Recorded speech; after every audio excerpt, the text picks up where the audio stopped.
Bonjour à tous, on va regarder un petit passage dans le livre d'Actes. En fait, c'est un grand passage, mais c'est important de lire les deux chapitres parce qu'on connaît un peu l'histoire, le résultat, ce qui s'est passé avec un des disciples, premiers disciples de l'Église. Et on va voir un peu plus de détails de la vie de Étienne. Donc, dans le livre des Actes, on voit le commencement de l'Église. Et on avait vu, on peut voir bien l'engagement des disciples, les premiers disciples qui avaient un amour profond pour le Seigneur. On voit aussi un couple qui s'appelle Ananias et Saphir. Et eux, ils ont décidé de chercher leur propre désir, leur propre façon de faire les offrandes. Et Pierre a dit, il y a quand même les mensonges et il y a la désobéissance présente. Parmi les premiers disciples, c'était dur pour l'Église, mais ils doivent continuer. Et au chapitre 6, on voit bien un ministère qui commence. Et on voit que les responsables de l'Église à l'époque, les disciples de Jésus, ils voulaient ajouter encore les responsables pour prendre soin de quelques ministères de l'Église. Et voilà, un homme qui était appelé de gérer un ministère s'appelle Étienne. Et donc, le chapitre 6 d'Actes décrit Étienne comme homme plein de foi, ou plutôt plein de grâce. Donc on parle avec Étienne et on voit que c'est un homme de grâce. Un homme qui parle d'un esprit très gracieux, un homme de puissance parce qu'il accomplissait des prodiges et de grands signes miraculeux parmi le peuple. Et les gens voient bien que Dieu était avec lui. Et c'est la différence entre Étienne et d'autres personnes. Il était proche de Dieu. Sa relation avec Dieu était réelle. Et l'Église grandissait avec Étienne comme responsable. Quand l'œuvre de Dieu avance, l'ennemi attaque. En préparant ce message, Dieu m'a montré des oiseaux qui cherchaient à quoi se nourrir, je crois. Mais parfois, je croyais qu'ils cherchaient à se bagarrer. Il y a un oiseau qui touche un ver et qui a trouvé un ver, et l'autre oiseau qui était un peu loin commence à aller vers le premier. Et qu'est-ce que le premier il fait? Il lâche le ver et va vers l'autre pour défendre sa position, son endroit de là où il était. Touche pas à mon poste, touche pas à mon poste, touche pas à mon ver. Donc je t'attaque. Et qu'est-ce qu'on voit en Actes chapitre 6 et 7? On voit un débat entre les chefs religieux et Étienne. Et la dernière fois que j'ai donné un message à l'église, j'ai parlé de Jean, qui était bien sûr disciple de Jésus. Et Jean voyait des gens qui étaient avec eux physiquement, mais ils sont partis parce qu'ils n'étaient pas d'eux. Et combien c'est vrai que juste parce que quelqu'un va à l'église ou juste parce que quelqu'un s'appelle chrétien, ça ne veut pas dire qu'ils sont vraiment chrétiens, vraiment croyants, vraiment proches de Dieu. Quelqu'un qui peut être parmi les chrétiens, mais pas un chrétien. Et donc, au lieu de voir en Étienne un homme rempli d'esprit, comme nous venons de voir, un homme rempli de l'Esprit de Dieu et qui dit la vérité, qu'est-ce qu'ils voient, les chefs religieux? Ils voient leur petit royaume en train de s'effondrer autour d'eux. Et regardons leur réaction. Peut-être vous avez une Bible qui dit ils se mirent à discuter avec lui. Non, plutôt, ils engagèrent un débat avec Étienne. Engagèrent un débat. Chacun a son argument. mais ils n'étaient pas capables de s'opposer à la sagesse et à l'esprit. Il y a des commentateurs qui voient que c'est plutôt esprit petit e au lieu de l'esprit de Dieu. Donc son esprit, même qui était bien sûr avec Dieu, guidé par Dieu, il ne peut pas s'opposer à l'esprit d'Étienne par lesquels il parlait. Alors je résume. Étienne résiste des chefs religieux parce qu'il sait. Qu'est-ce qu'il sait, Étienne? Que Jésus-Christ est le Fils de Dieu. Il est mort sur la croix et il est ressuscité. Il était le sacrifice à notre place. Il a payé pour les péchés du monde. Le salut se trouve en Jésus-Christ. Voilà, Jésus, il est bien sûr ressuscité, vivant aujourd'hui, qui signifie qu'il est Dieu, puissant et parfait. Il est notre Sauveur. Voici un message très, très puissant. Et si les chefs cherchaient vraiment Dieu de tout leur cœur, ils auraient vu que c'était vrai. Ils auraient facilement accepté ce que disait Étienne. Mais non. Ce qu'Étienne disait était puissant. Et ce que les chefs ont mis en place comme religion n'avait aucune puissance. À gauche, on voit bien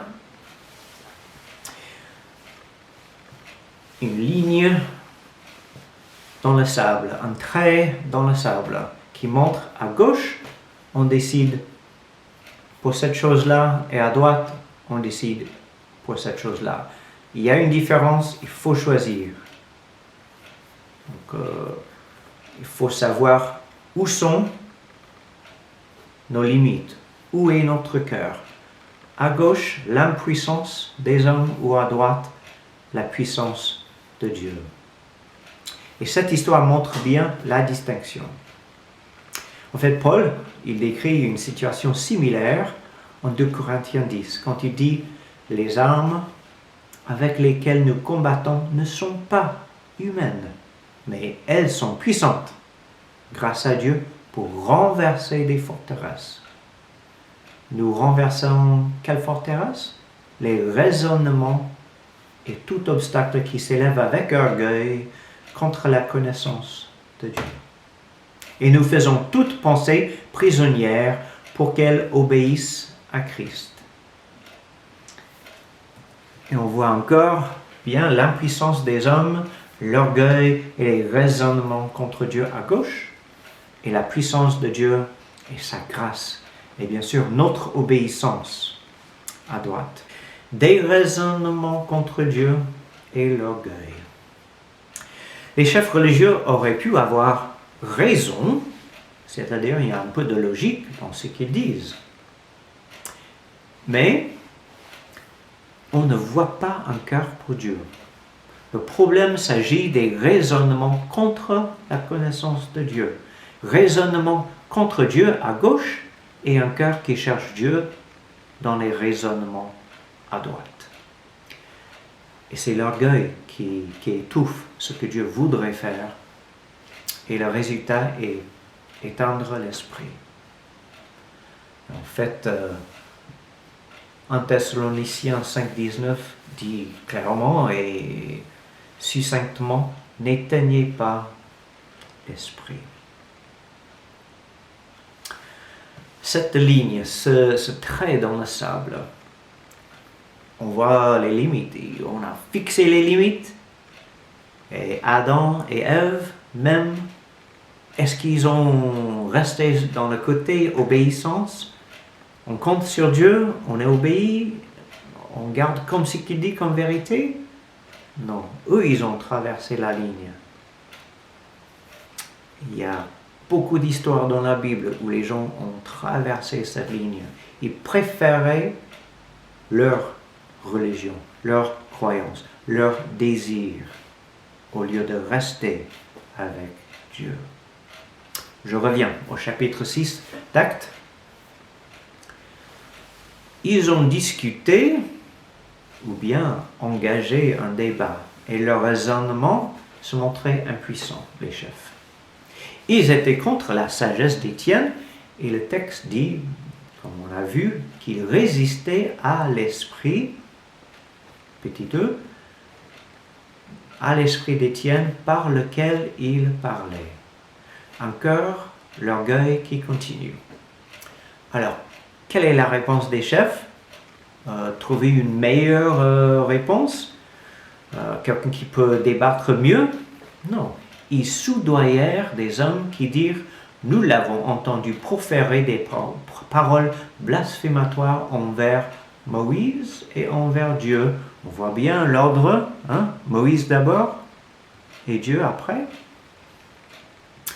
L'orgueil n'écoute pas la raison, et donc les raisonnements disparaissent. Ils ameutèrent le peuple, puis ils se jetèrent sur lui. Ils étaient passionnés par un mensonge. D'un côté, force humaine, raison humaine, et Dieu ignorait. Au verset 13, il trouve des faux témoins. Et qu'est-ce qu'il y a sur l'autre côté? Au verset 15, le visage d'Étienne était comme celui d'un ange. Voici la réponse de Dieu. Voici un disciple de Dieu.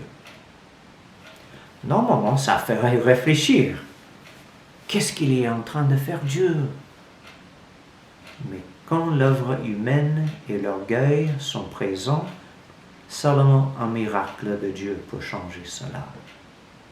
Si on voit quelqu'un avec grâce, avec beaucoup de foi, avec une sagesse énorme, et son visage est comme celui d'un ange, il faut se poser les questions. Chapitre 7.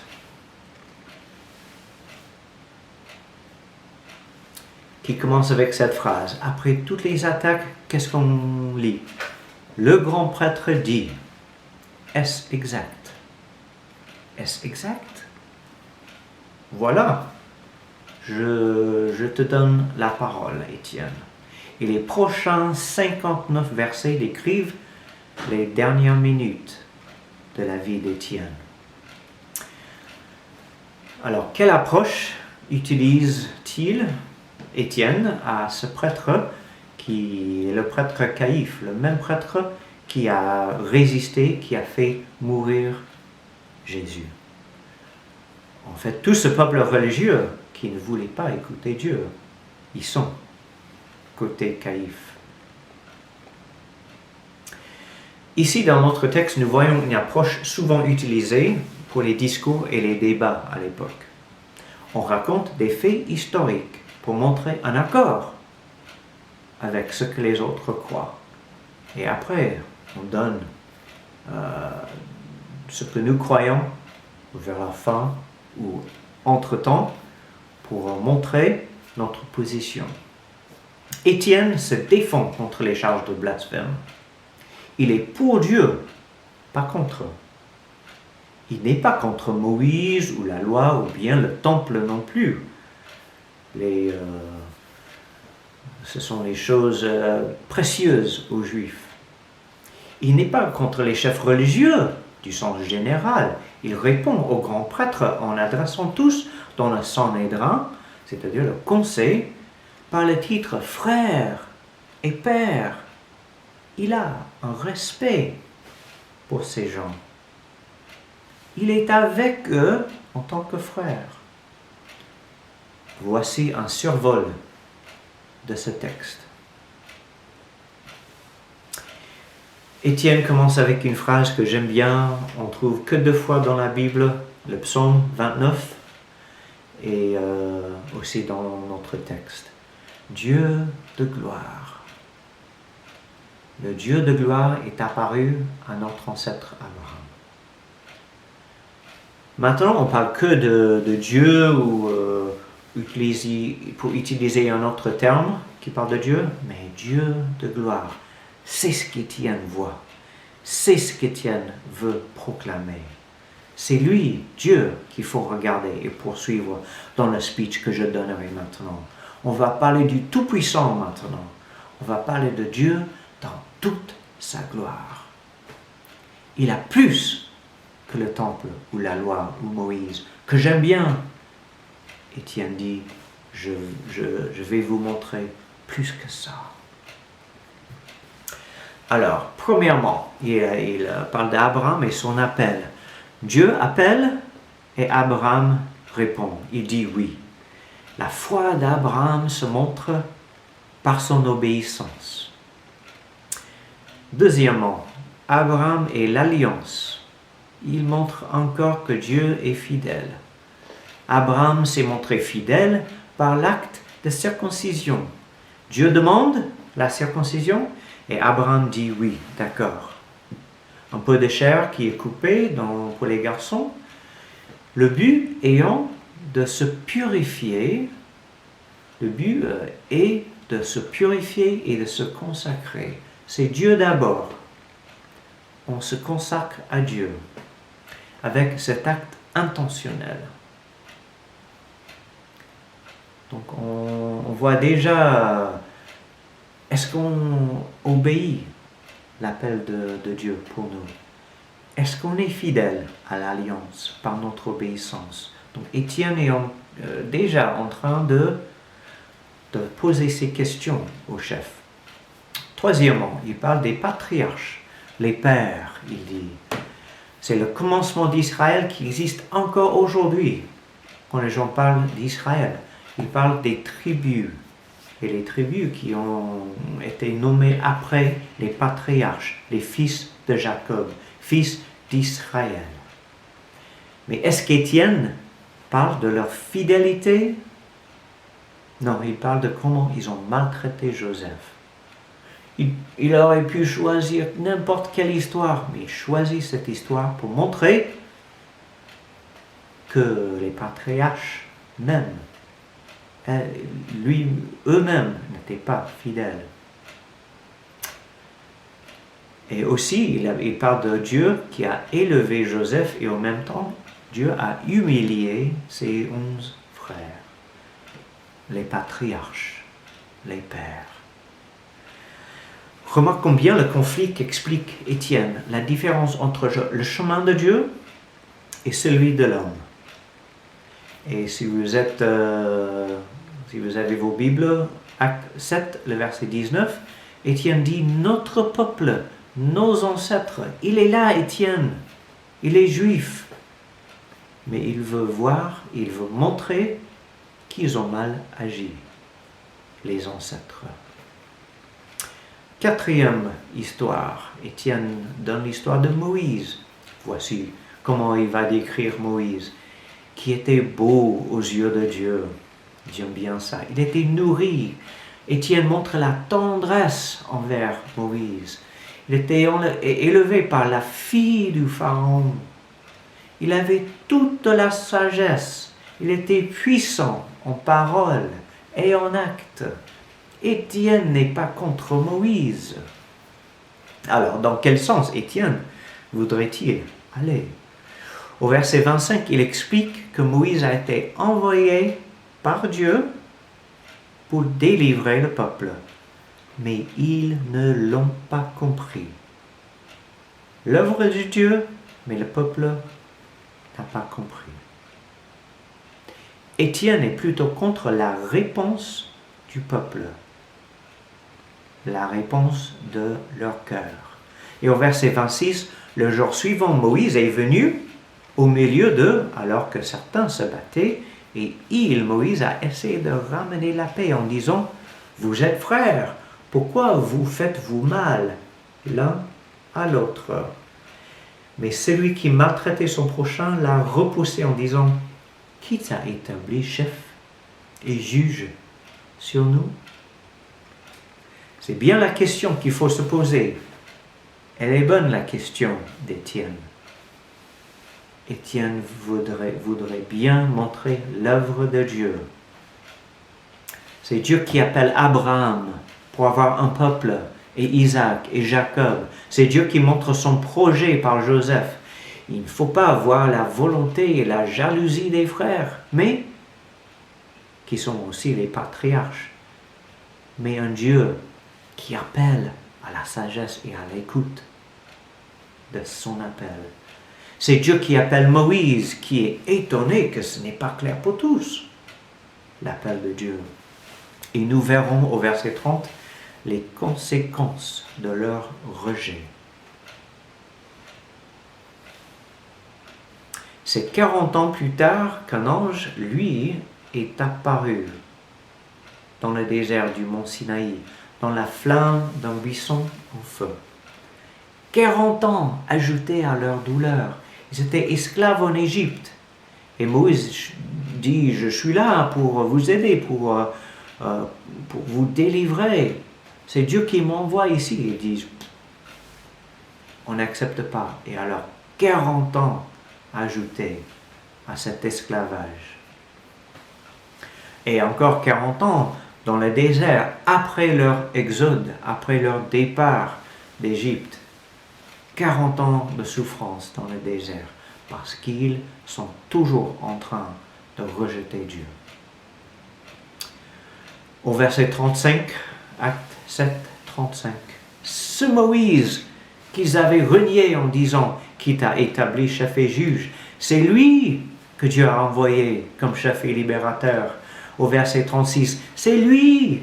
Et au verset 37, c'est lui, c'est ce Moïse que vous avez rejeté. Et maintenant, il parle d'un verset en Deutéronome. Deutéronome 18-15, qui dit « Dieu fera surgir pour vous, parmi vos frères, un prophète comme moi. » Qui est ce prophète que Moïse proclame? Qui est ce prophète que Étienne proclame? C'est Jésus, bien sûr. Donc Étienne montre la désobéissance, mais ce que Dieu donne au peuple, si seulement ils acceptaient l'œuvre de Dieu, l'appel de Dieu, Jésus, le prophète. Mais non, ils n'acceptent pas. Et au verset 39, nos ancêtres n'ont pas voulu lui obéir, c'est-à-dire Moïse. Et Étienne raconte encore des histoires d'Aaron, histoire de la veau d'or, ce qui est terrible, leur désobéissance. Il parle encore au verset 44 jusqu'au 50. Il parle de Josué, il parle de David, il parle de Salomon, les pères, parmi les Juifs, les rois. Et le temple qu'Étienne ne rejette pas, mais il insiste. Dieu est plus grand que ça. Et au verset 49, le ciel est mon trône. Il est le Dieu de gloire. Et à la fin, Étienne termine. Homme réfractaire, incirconcis de cœur et d'oreille. Après avoir rappelé les chefs de l'alliance de circoncision qui faisait référence à la purification et à la consacration à Dieu, Étienne ne parle plus de l'acte de circoncision de la chair, un acte de l'homme, mais il parle de la relation avec Dieu qui peut purifier toute personne qui s'approche de lui humblement, les cœurs qui cherchent Dieu vraiment. Et les chefs religieux ne sont pas prêts. Dieu nous appelle à ça régulièrement, pas pour mélanger avec d'autres appels, mais pour savoir que l'appel de Dieu est notre appel principal. Nous sommes ensemble en tant qu'Église pour s'aider mutuellement et s'encourager dans cette mission d'aimer Dieu avec tout en nous, d'aimer les autres, de voir ce qu'il a de Dieu pour les autres. C'est trop facile de vivre pour nous-mêmes malgré la raison derrière nos souhaits.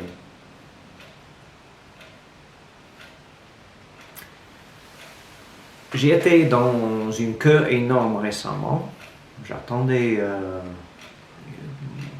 pour commander à manger. Et après 45 minutes d'attente derrière une famille, il y avait une dame avec quelques personnes qui s'approchent de moi en disant nous étions derrière cette famille, monsieur. J'ai dit non, moi j'étais là derrière cette famille depuis longtemps. Elles insistaient. Et non, j'ai dit déjà je sais quand le garçon qui était dans cette famille, ce qu'il faisait, j'ai raconté, non, j'étais là, madame. Et elles disent non, c'était nous. Quand elles insistaient que ce n'était pas vrai, j'appelle un mensonge un mensonge. Vous savez ce une des deux femmes, elle m'a dit, c'est la mauvaise foi.